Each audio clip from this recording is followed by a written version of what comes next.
بسم اللہ الرحمن الرحیم۔ حکیم الامت مجدد الملت حضرت مولانا اشرف علی تھانوی نور اللہ مرقدہ نے فرمایا کہ جب مولوی محمد شفیع صاحب دیوبندی یہاں آنے لگے، یعنی وہ صاحب معارف القرآن، جب وہ یہاں آنے لگے تو ایک صاحب نے ان سے کہا کہ درسیات چھوڑ کر کہاں وقت ضائع کرنے جاتے ہو؟ میں نے سن کر ان سے پوچھا کہ بھائی سچ کہنا کہ یہاں آ کر تمہارے علوم درسیہ میں بھی کچھ اضافہ ہوا یا نہیں؟ انہوں نے کہا کہ بہت کچھ ہوا۔ میں نے کہا کہ بس اس معترض کا یہی جواب ہے۔ ایک صاحب اپنے بچے کو لے کر حاضر ہوئے اور ایک معلم صاحب کے زیادہ مارنے کی شکایت کی۔ اس پر ان کو بلایا گیا۔ تنبیہ شرعی کے بعد حضرت نے ان سے فرمایا کہ جب تم کو مارنے کو منع کر دیا ہے تو پھر تم نے خلاف کیوں کیا؟ یعنی خانقاہ امدادیہ میں جو مدرسہ چلتا تھا اس کے مدرس کو ممانعت تھی، منع کیا ہوا تھا، سختی سے حضرت منع کر چکے تھے۔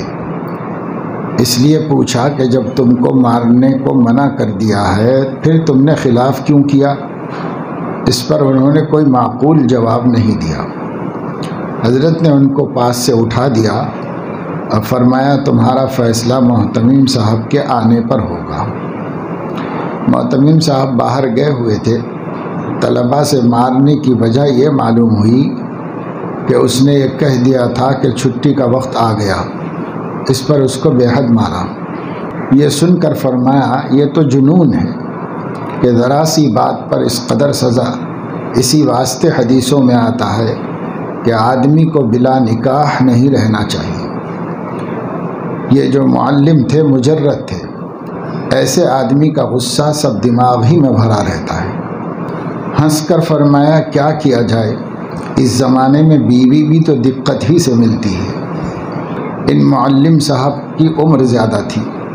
پھر فرمایا کہ ایک بڈھے سے کسی نے پوچھا تھا کہ بڑے میاں بیوی کیوں نہیں کرتے؟ کہ جوان کہا کہ جوان مجھے پسند نہیں کرتی، وہ بوڑھی کو میں پسند نہیں کرتا، اب نکاح کروں تو کس سے کروں؟ وہ معلم صاحب ابھی مجلس ہی میں تھے کہ حضرت نے ان کو مخاطب کر کے فرمایا تم کو یہاں رہنے کی تو اجازت ہے، لیکن جب تک یہاں رہو میرے سامنے نہ پڑھاؤ۔ اور طلباء کو فرمایا کہ تم ان کے پاس نہ پڑھو۔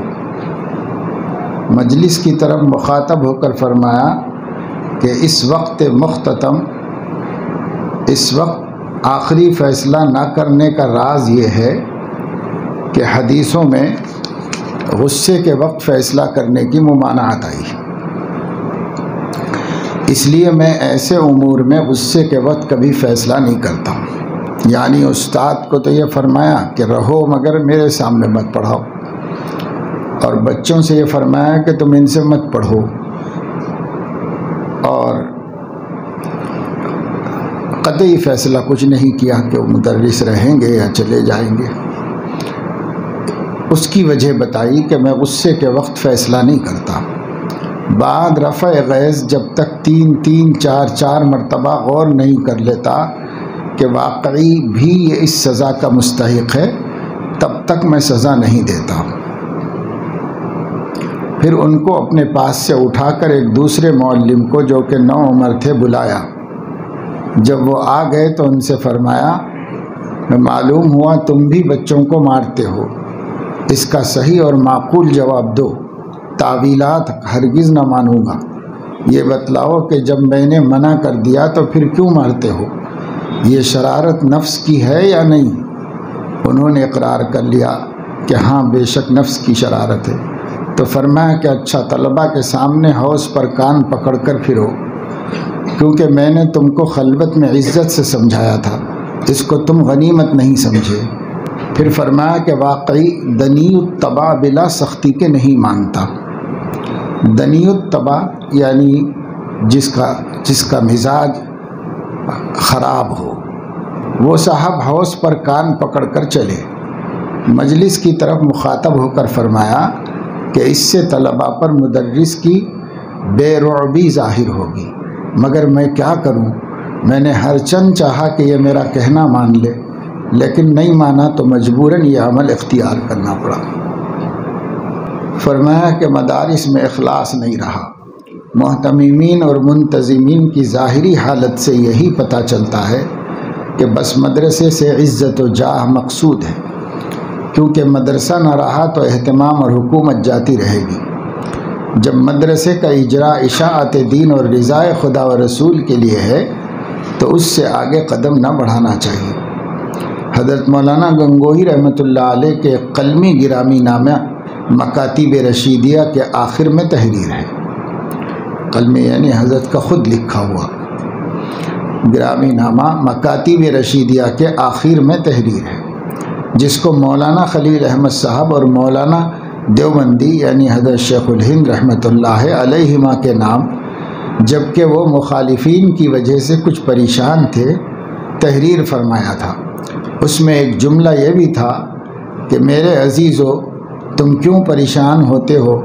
مدرسہ مقصود نہیں، رضامندی حق جل وعلا مقصود ہے، اور اس کے بہت طرق ہیں، من جملہ ان کے ایک مدرسہ بھی ہے۔ اگر مدرسہ رہے تو کام کیے جاؤ، اور اگر نہ رہے کسی اور جگہ بیٹھ کر کام کر لینا۔ فرمایا کہ بعض علماء تبحر وسعت علم میں ہمارے بزرگوں سے بہت زیادہ تھی۔ بعض علماء تبحر میں ہمارے بزرگوں سے بہت زیادہ تھے، مگر مجھے اپنے حضرات سے جو عقیدت ہے وہ صرف اس وجہ سے ہے کہ ان حضرات کے اندر عمق نظر یعنی گہرائی اور للہیت بہت تھی۔ فرمایا مولوی سلیمان صاحب واعظ ایک مرتبہ واعظ کہہ رہے تھے، مثنوی اچھی پڑھتے ہیں، بڑے دل لگی باز تھے۔ ایک بار کہتے تھے کہ میں کچھ بدعتی ہوں اور کچھ غیر مقلد۔ آواز اچھی تھی۔ علماء کی ایک مجلس میں اثناء تذکرہ علماء کو مخاطب کر کے کہا کہ تم لوگ اتنی دیر سے بیٹھے ہو، تمہارا کوئی آنسو ٹپکا ہے؟ اگر یہاں صوفیہ کا مجمع ہوتا تو اب تک کتنی دفعہ روتے، ایک تم ہو کہ جو بھی نہیں رینگتی۔ ہمارے حضرت نے فرمایا کہ واقعی نرے مولویوں کا تو دل بھی نہیں روتا۔ یہ حضرت والا نے اس لیے فرمایا کہ اصل رونا تو قلب کا ہے۔ بعض حضرات کا قلب تو بہت نادم و حسرت کدہ اور درد مند ہوتا ہے، مگر آنکھیں نہیں روتی، ان کی کوئی مذمت نہیں۔ ایک دفعہ مولانا محمد یعقوب صاحب رحمہ اللہ کے درس حدیث میں حضرت ابی بن کعب رضی اللہ عنہ کا قصہ آیا کہ حضرت صلی اللہ علیہ وسلم نے حضرت ابی بن کعب رضی اللہ عنہ سے فرمایا کہ مجھ کو اللہ تعالیٰ کا حکم ہے کہ سورہ لم یکن تمہیں سناؤں۔ تو انہوں نے عرض کیا کہ یا حضرت، کیا اللہ تعالیٰ نے میرا نام لیا ہے؟ فرمایا ہاں، تمہارا نام لیا ہے۔ تو اس پر آپ رونے لگے۔ ایک طالب علم نے حضرت مولانا سے کہا کہ یہ تو خوشی کی بات تھی، رونے کی کیا بات ہے؟ مولانا نے فرمایا کہ جا احمق، تو کیا جانے کیسی خوشی کیسا رنج ہوتا ہے۔ ہمارے حضرت حاجی صاحب رحمۃ اللہ علیہ نے اس کی شرح فرمائی ہے۔ فرمایا کہ رونا کبھی خوشی سے ہوتا ہے، کبھی رنج سے، اور کبھی گرم بازاری عشق سے ہوتا ہے۔ حضرت ابی ابن کعب رضی اللہ عنہ کے رونے کی حقیقت حضرت کے ارشاد سے بخوبی واضح ہو گئی کہ میں اور آسان کر کے کہتا ہوں کہ محبت کے جوش میں رونا آتا ہے۔ یہ ذوقیات ہیں، ان کو غیر ذوق والا نہیں سمجھ سکتا۔ جیسے صدیق اکبر نے جب پوچھا کہ سفر ہجرت میں آپ کا رفیق کون ہوگا، تو حضور علیہ السلام نے فرمایا کہ آپ ہی ہوں گے۔ تو کہا آپ نے طے کیا ہے کہ اللہ تعالیٰ نے؟ اللہ تعالیٰ نے طے کیا ہے۔ تو روئے۔ حضرت عائشہ رضی اللہ تعالیٰ عنہا فرماتی ہیں کہ میں نے پہلی دفعہ دیکھا کہ غایت مسرت میں رونا آتا ہے آدمی کو، بہت خوشی سے بھی رونا آتا ہے، یہ دیکھا۔ فرمایا کہ ایک شخص کا خط آیا ہے، اس میں لکھا ہے کہ اس طرح عبادت کرنے کو جی نہیں چاہتا کہ لوگ دیکھیں، نماز بھی چھپ کر پڑھتا ہوں، تسبیح پڑھنے میں اگر کوئی آ جاتا ہے تو اس کو کپڑے میں چھپا لیتا ہوں تاکہ ریا نہ ہو۔ میں نے لکھا کہ کبھی اسلام چھپانے کو بھی جی چاہا؟ کیونکہ دولت اسلام تو اس سے بھی بڑی چیز ہے، اس میں بھی تو ریا ہے، یعنی ایک خامخواہ کا غلو تھا بلا وجہ کا۔ پھر مجمع کی طرف مخاطب ہو کے فرمایا، محققین کا قول ہے کہ عام آدمی تو اظہار عبادت کو ریا سمجھتے ہیں اور خواص اخفاء عبادت کو ریا سمجھتے ہیں، کیونکہ اخفاء سے یہ معلوم ہوتا ہے کہ ابھی اس کی نظر مخلوق ہی پر ہے، اور اصل طریق یہ ہے کہ اپنی طرف سے نہ اظہار کا قصد کرے نہ اخفاء کا اہتمام کرے، اپنے کام سے کام رکھے۔ یعنی یہ اہل اللہ کی باریک بینی کی بات ہے کہ وہ جو لوگوں سے چھپاتے ہیں اس میں بھی تو لوگوں ہی پر نظر ہے، کیوں چھپا رہے ہو، کیا ضرورت ہے، اپنا کام کرو، اپنے کام سے کام رکھو، نیت درست کرو، اللہ کے لیے کام کرو۔ جیسے دکھانا منع ہے ایسے ہی چھپانا منع ہے، کیوں چھپانے کی کیا ضرورت ہے؟ حضرت فرما رہے ہیں کہ بھائی اسلام بھی ایک دن چھپانے کی بات آ جائے گی کہ صاحب میں مسلمان ہوں تو کہیں ریا نہ ہو جائے اس لیے اسلام چھپاؤ، تو اسلام چھپاؤ، یہی تو دھیرے دھیرے جہالت جو ہے وہ آدمی پر غالب آ جاتی ہے۔ تو عوام الناس لوگوں کو دکھانے کو ریا سمجھتے ہیں، خواص الناس جو ہیں وہ لوگوں سے چھپنے کو بھی ریا سمجھتے ہیں۔ مطلب یہ ہے کہ بھائی جیسے ان لوگوں کی نظر مخلوق پر ہے ان کی نظر بھی مخلوق ہی پر ہے، تو مخلوق سے کیا لینا دینا ہے؟ بھائی اپنا کام کرو، ان سے نہ چھپ سکتے ہو نہ بچ سکتے ہو، اپنا کام کرو بس۔ یہ فقط اظہار عبادت سے ریا تھوڑا ہی ہو جاتی ہے، بلکہ اس کی حقیقت یہ ہے کہ عبادت کو اس نیت سے ظاہر کرنا کہ لوگ میری بزرگی کے معتقد ہو جائیں، ایسا باقاعدہ ارادہ کرنا، یہ ہے۔ اسی کو حضرت حکیم صاحب نے فرمایا کہ ریا خود سے آ کے نہیں چپک جاتی، آپ جب تک دوسرے کو دکھانے کا ارادہ نہیں کرو گے ریا نہیں بنے گی وہ۔ اب لوگ دیکھنا بھی ریا ہے کیا؟ لوگ دیکھیں نہ دیکھیں اس سے کیا مطلب ہے؟ اس سے کوئی مطلب ہی نہیں ہے۔ باقی رہا نفس سے اظہار، سو وہ کوئی ریا نہیں، اور اگر کسی کے اعتقاد کا بلا اختیار خیال آئے تو وہ وسوسے ریا ہے، ریا نہیں۔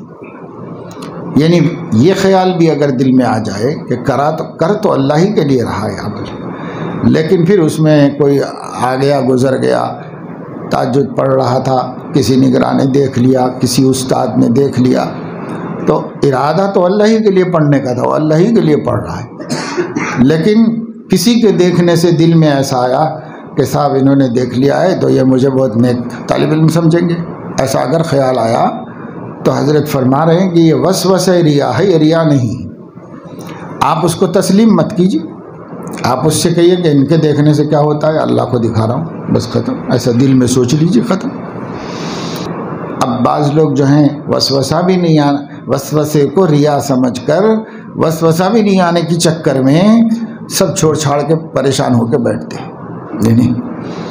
تو حضرت تفریق کر رہے ہیں اور بتا رہے ہیں کہ دیکھو ایک وسوسہ ہے، ایک ریا ہے اور ایک وسوسہ ریا ہے۔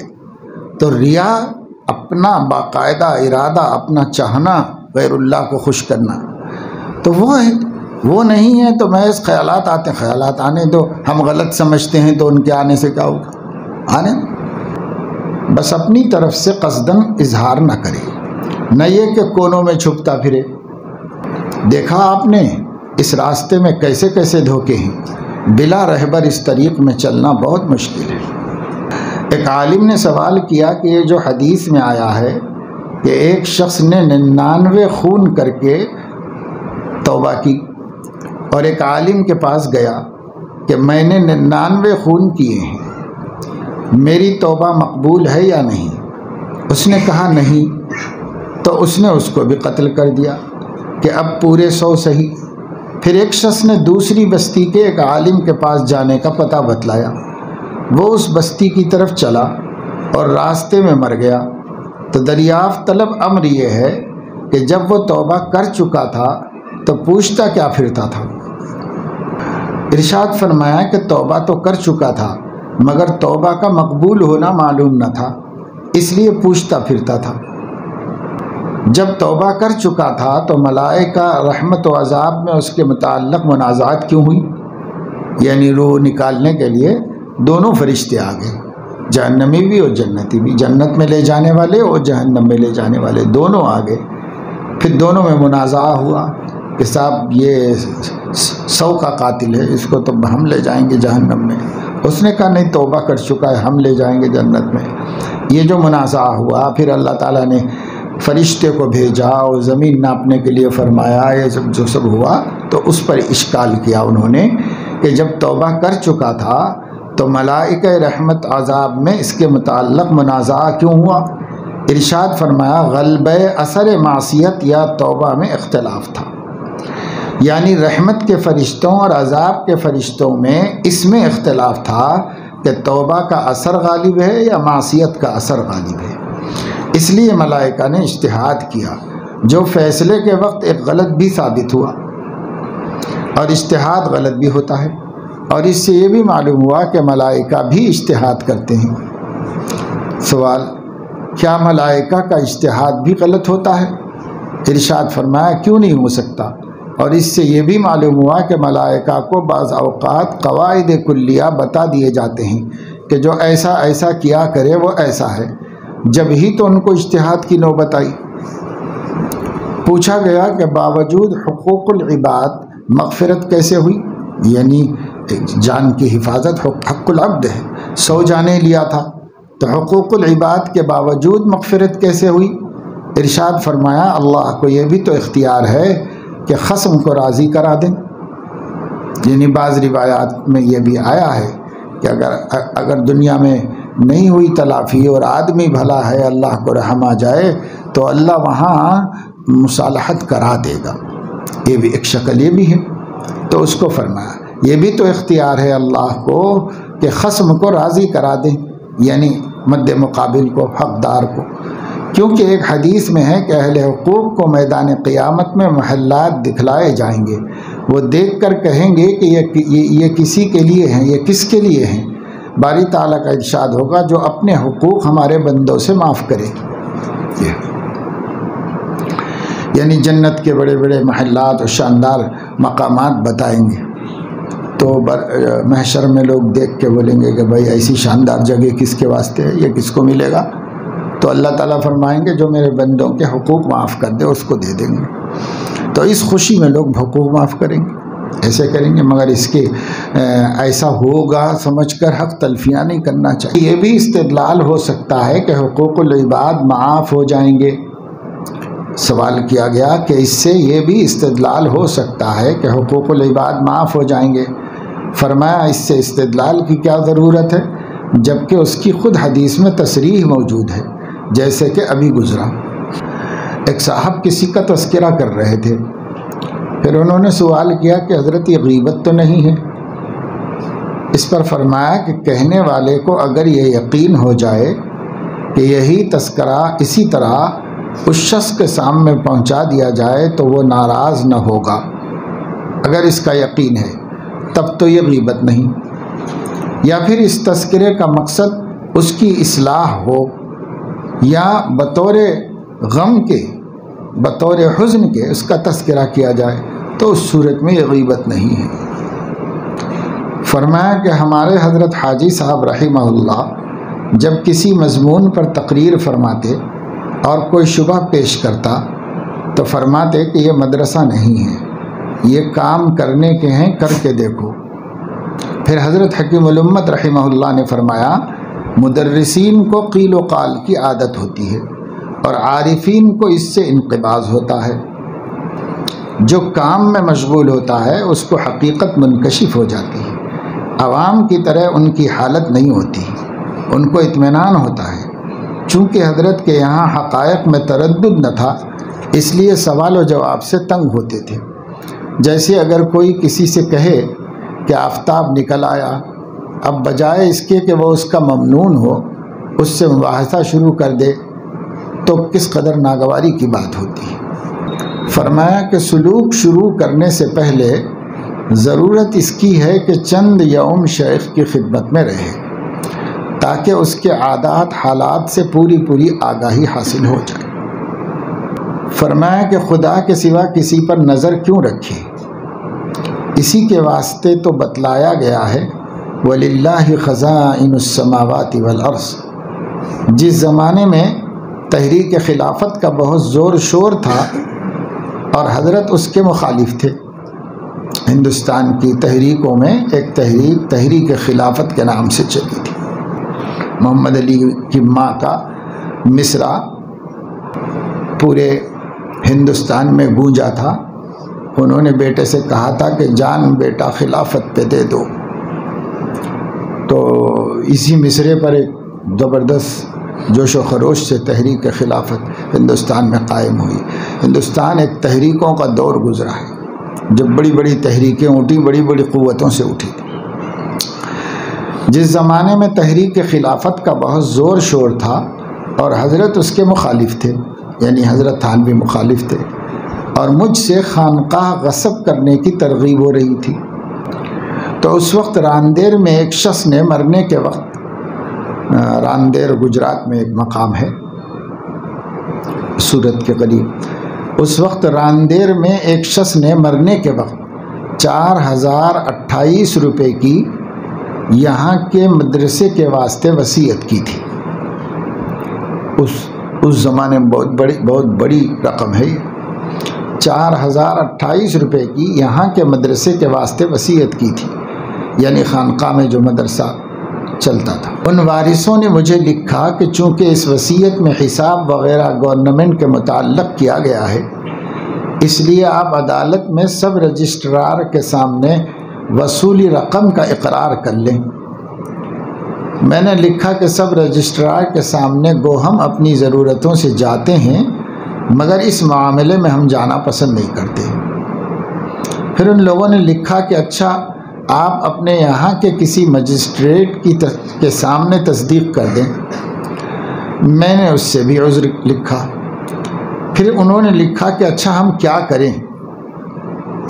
میں نے لکھا کہ تم پریشان کیوں ہوتے ہو، علماء سے استفتاء کر لو اور پورا واقعہ لکھ دو، جو وہ کہیں اس پر عمل کرو۔ پھر انہوں نے لکھا کہ اچھا اپنے یہاں کے 2 طالب علموں ہی کی تصدیق کرا دو۔ میں نے اس کو منظور کر لیا۔ انہوں نے رقم بھیج دی۔ اتفاق سے اس وقت خواجہ صاحب اور ایک سندھ کے رہنے والے جج میرے یہاں مہمان تھے، میں نے ان کی تصدیق کرا دی۔ تو میں تو مدرسے کے لیے بھی ایسی ذلت برداشت نہیں کرتا۔ بحمداللہ یہاں کام بہت ہے مگر خاموشی کے ساتھ ہے۔ پڑھائی تو ایسی نہیں ہے مگر تصانیف کا کام بہت بڑا ہے۔ ضرورت تو روپے کی رہتی ہے مگر ذلت کے ساتھ لینا گوارا نہیں ہے۔ فرمایا کہ جس شخص سے تعلیم ذکر و شغل کا تعلق ہو، اس سے ایسے مسائل فقہیہ نہ دریافت کرے جس میں قیل و قال کی نوبت آئے۔ اس طریق میں یہ قیل و قال بہت مضر ہے، اغبیاء کو کون سمجھائے، یہ ذوقی امر ہے۔ میں تو ایسی باتیں انہی کی مصلحت سے کہتا ہوں۔ ایک بزرگ سندھ کے رہنے والے ایک بزرگ مجھ سے اکثر مسائل فقہیہ پوچھا کرتے تھے اور یہ بھی کہا کرتے کہ مجھے ذکر و شغل سے کچھ فائدہ نہیں ہوتا۔ میں نے کہا کہ تم مجھ سے مسائل فقہیہ نہ پوچھا کرو، اور میں نے ان سے یہ بھی کہا کہ مولانا خلیل احمد صاحب کو اس فن میں زیادہ مہارت ہے، تم ان سے پوچھ لیا کرو۔ چنانچہ جس دن سے انہوں نے ایسے سوالات مجھ سے کرنے بند کر دیے، اسی دن سے ان کو سلوک میں فائدہ ہونا شروع ہو گیا۔ میرا تو مشاہدہ ہے، مگر اب بتلائیے کہ دوسروں کو کس طرح سمجھاؤں۔ یعنی سلوک ایک لطیف راستہ ہے، اس کی لطافت جو اس کا ماہر ہے وہی سمجھ سکتا ہے۔